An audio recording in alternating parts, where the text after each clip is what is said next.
Jacques Mottard, bonjour. Bonjour. Vous êtes le PDG de Sword Group. Vous venez de présenter aux investisseurs vos résultats annuels 2025 et puis les perspectives. Quand on regarde avec vous l'exercice 2025, la croissance a été au rendez-vous. Qu'est-ce qui l'a tiré selon vous le plus, justement? Tout à l'heure, nous avons expliqué le pourquoi de cette originalité Sword. Nous sommes capables de faire de la croissance organique dans un monde qui ne croit pas. Au nouveau monde, c'est le monde des ESN.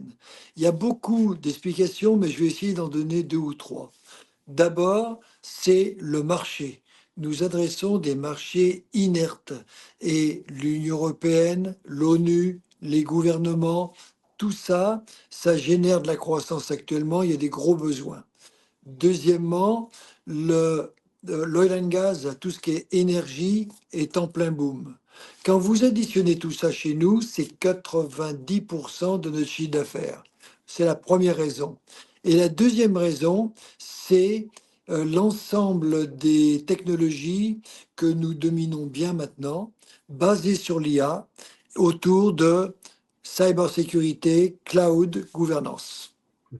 Justement, on a beaucoup parlé de ces sujets au cours des derniers mois et on a pu voir des éditeurs de logiciels sombrer, hein, je mets entre guillemets, en bourse. Il y a eu de grands mouvements. Comment vous avez vécu ça, vous, par rapport à votre activité qui est ancienne, qui est historique, qui a fait ses preuves, on pourrait dire, quand d'un seul coup on a dit bah, il suffit que j'utilise tel IA et j'ai plus besoin de cet éditeur de logiciel. Comment vous avez vécu ça?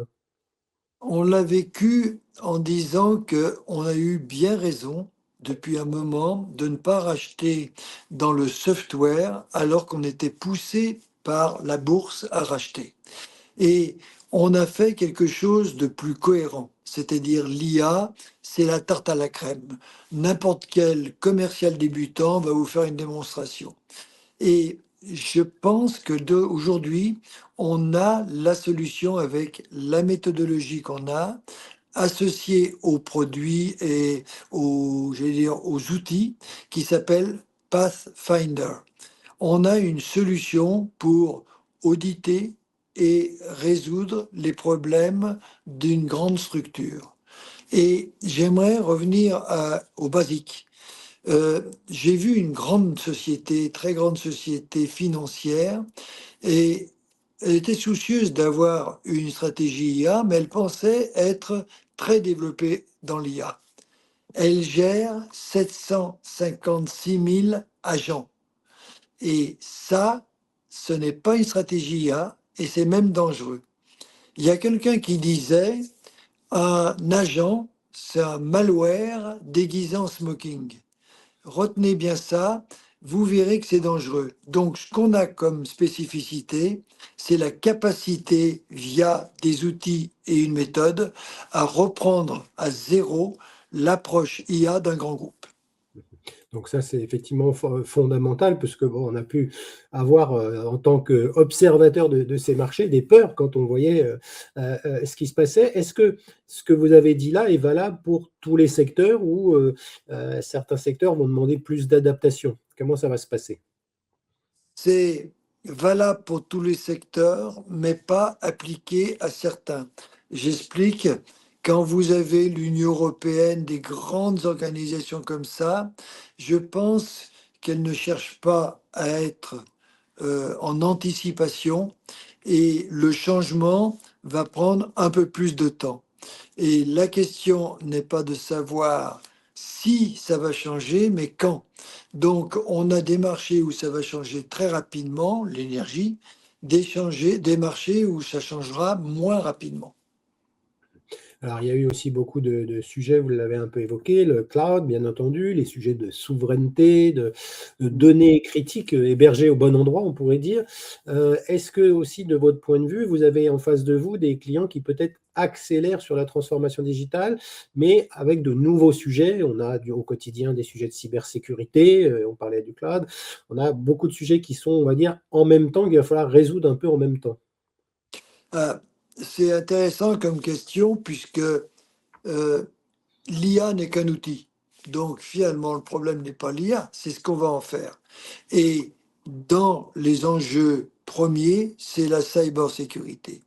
Et on disait tout à l'heure dans notre présentation, on est dans un monde où il ne faut rien croire.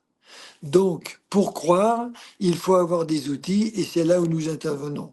Donc, la cybersécurité, c'est l'objectif clé.